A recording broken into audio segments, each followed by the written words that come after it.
Everyone is talking about Horizon Zero Dawn. It's currently sitting at an 88 on Metacritic with an 8.7 user score. It's done pretty well, and I've been playing it recently. I did not get any review code or anything, so I got it when everyone else got it, just to be clear.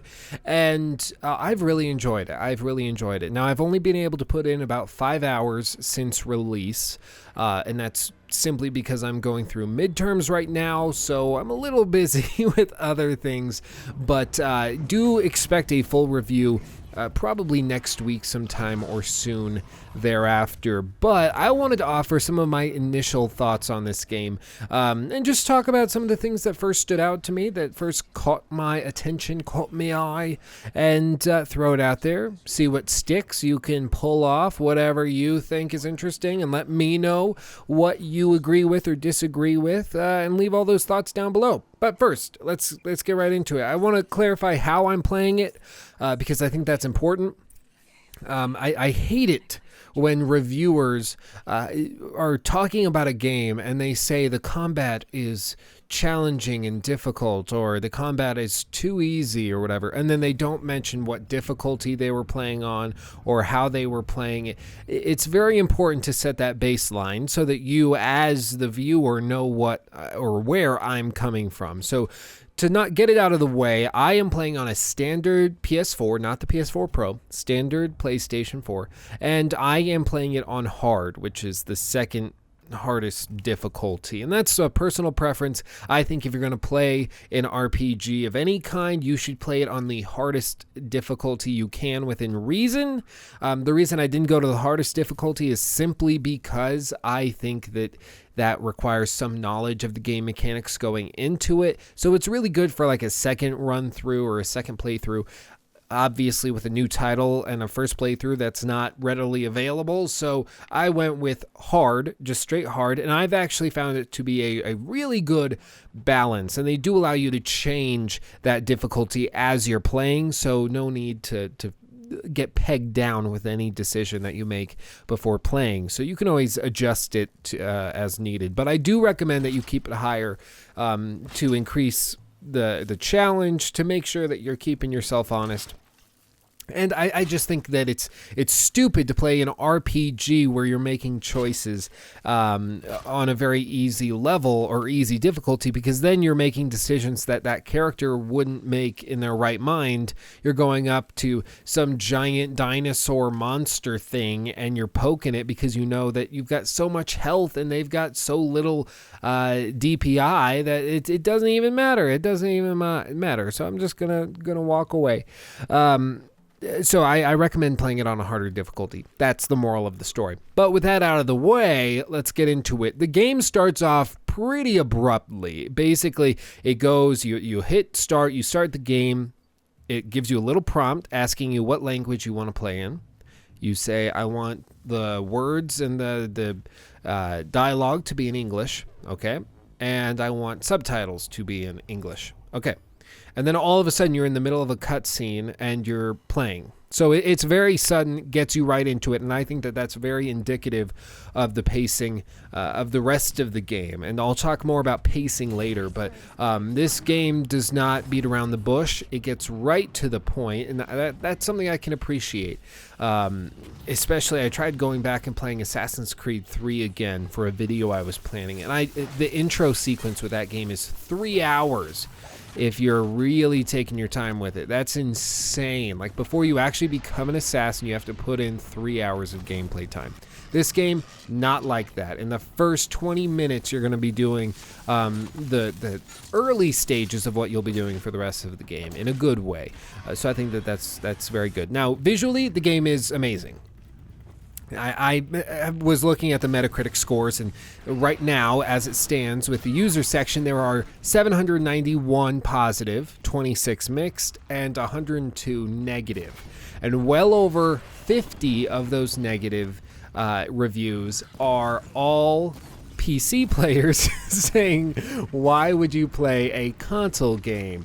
How do you manage with only 30 FPS? Blah, blah, blah. Now, I play on PC when I'm not playing on my PlayStation. I actually prefer it immensely, but I can still appreciate a good game when I see it, which is why I'm not going to judge this game negatively because it's on the PlayStation 4. Frankly, the fact that the game can look this good running at 30 FPS on a console is amazing. It's beautiful. It's gorgeous. Yeah, sure. I would, of course, like a 60 FPS version. I would, of course, like to be able to play it on my PC or whatever, but that's just not what it is. So no use in freaking out about it or deducting points for it being an exclusive. That wouldn't make any sense. We're judging the game, not the business practice. So with that aside, the visuals are outstanding. I will say the character models and the faces can sometimes often get into the uncanny valley space, I suppose. And I don't know. I don't remember having this problem with, say, Uncharted 4, which was a very visually impressive game. That game didn't have me stopping and saying, this looks clunky or awkward. Something just isn't right about this. I, for the most part, throughout the entire game, was engaged, and the cutscenes would come up and they were beautiful and looked realistic and they were great. But when we got back to the gameplay, it was a little less so. With Horizon Zero Dawn, even in the cutscenes, there's clearly an art style. The characters are a little more blocky. Their proportions are a little different. It reminds me kind of a Pixar movie almost, in the style, a very, very toned down Pixar movie that's trying to be more realistic than not. But it's everyone's proportions are just a little off. Their skin and their bone structure is a little blocky. So it is right out of the uncanny valley. And I have read reviews where that really bugged people. It actually was a big distraction for them. So if that's something that, as you're watching this gameplay, stands out to you as a potential problem, then take note of that, because it is consistent throughout the entirety of the game. Now, in terms of performance issues with regard to the visuals, I have not had any real problems. I haven't had any load-in problems, any pop-ins, anything like that. It really seems like they polished this game up. Now, the first thing that I really noticed when I was playing this game, when I booted it up at 11 p.m. my time on the 27th, I noticed immediately that the animations were frankly nothing short of outstanding. And as somebody who's done a lot of character animation work for small kind of indie short films way back when, I can really appreciate the quality of the work that went into this. Not just because it's a mocap session that they did, so it's kind of like cheating, but the way they blend it so perfectly is nothing short of incredible. Now, one of the best ways that you can tell the quality of a game's animation just across the board is to find some hill, or usually I would recommend a hill. Staircases are usually special exceptions because they set up certain scripts and things for that. But if you go up to like a steep hill and then you push the analog stick or hit W to make them climb up it and walk up it, you can usually tell the quality of the animations. And think like Fallout New Vegas, how your legs, you'd go in full sprint and your legs are like cutting into it and floating on air, and they don't even click to the ground. It's amazingly ugly and horrible. And then you compare it to Horizon Zero Dawn, where there's an actual sense of weight. If you take a quick turn, your character might even stumble and reach down to prop themselves up and keep going. And it's so fluid, it makes Assassin's Creed Syndicate look clunky and poorly done. And that game had, frankly, really impressive animations. So the animation department for Guerrilla Games is, I'm very impressed with you guys. You guys did an amazing job. You outdid yourselves. Not many people will appreciate it, I'm sure, but it's one of those things. Animation and the quality of the keyframing and everything, it's something that is best when it's invisible, when you don't notice it. If you play a game and you don't even think about the clunkiness of the animation, that either means the rest of the game was so incredible that you just were distracted, you weren't even really thinking about it, or it means that they did such a good job that it wasn't there. This, I think, is an exception because it's such a good job and I was looking for it that it stands out to me as highly, highly impressive, because it's just not something that you see very often, especially in an open world adventure game. Think of any open world adventure game that you want, whether it's, like I said, Fallout New Vegas, Fallout 4, whether it's Skyrim, whether it's The Witcher 3, whether it's Ghost Recon that we just had the beta of recently. It's very rare to get a game that has outstanding animations for every element of it while still maintaining that overall quality. So I'm very, very impressed with what they did there. Now, in terms of pacing, as I said, I would talk about this later, and now we're here. Pacing is something which this game has a very unique philosophy on. It says, we're not going to waste your time. We're going to keep you moving. We're going to keep you doing stuff. There will never be a lull.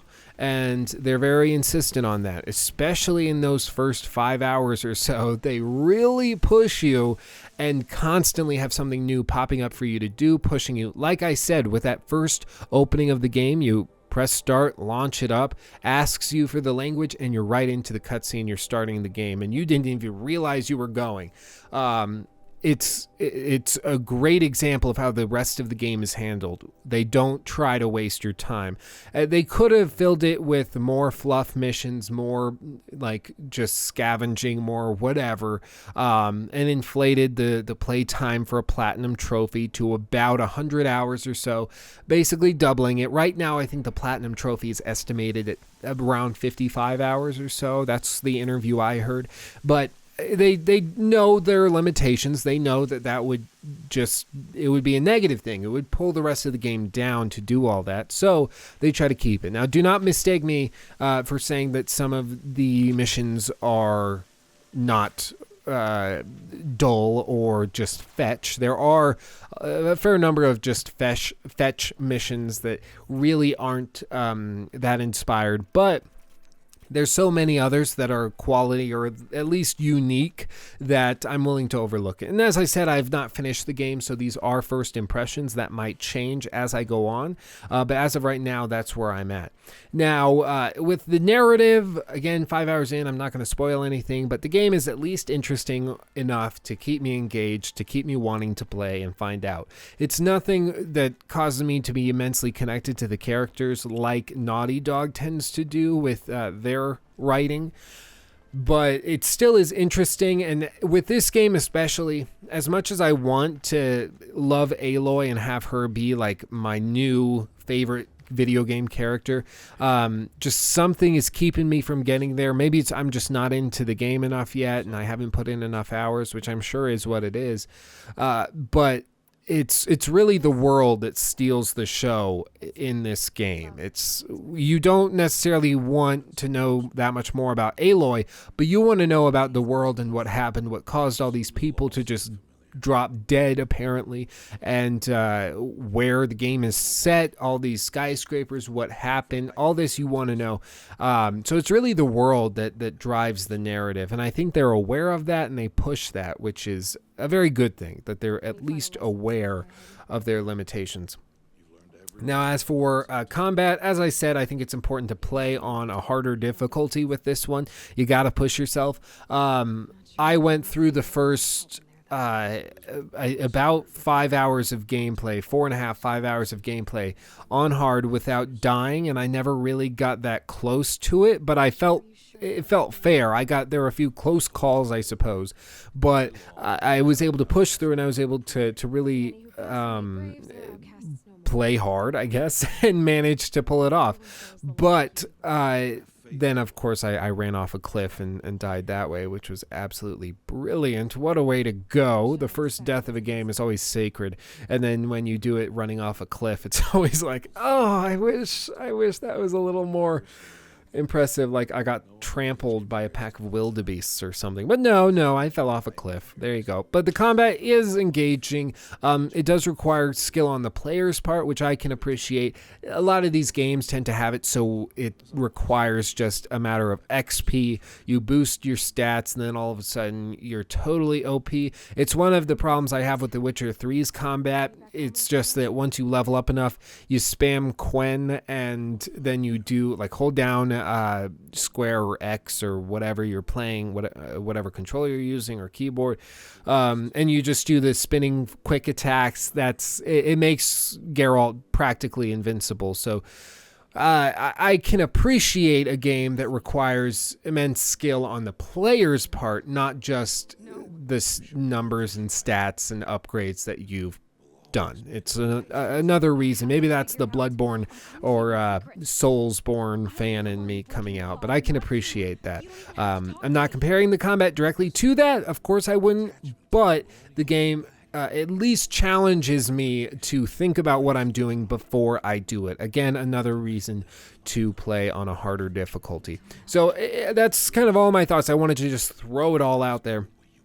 But do let me know what you think of the game so far if you are playing it. I am going to try to get more into it this weekend. I am going through midterms this week and for the first half or so of next week, and then it's spring break for me. So if I don't get a review out before then, it will be out during spring break. I can guarantee you that. But that's all I have to say. Thank you for watching. I love you all. Peace out. Love you. Bye. Hey, did you like that? Well, that was just an extra of the full show that I do every weekend. So if you haven't seen it already, make sure to check it out. Ad card things popping up everywhere. And subscribe if you haven't already.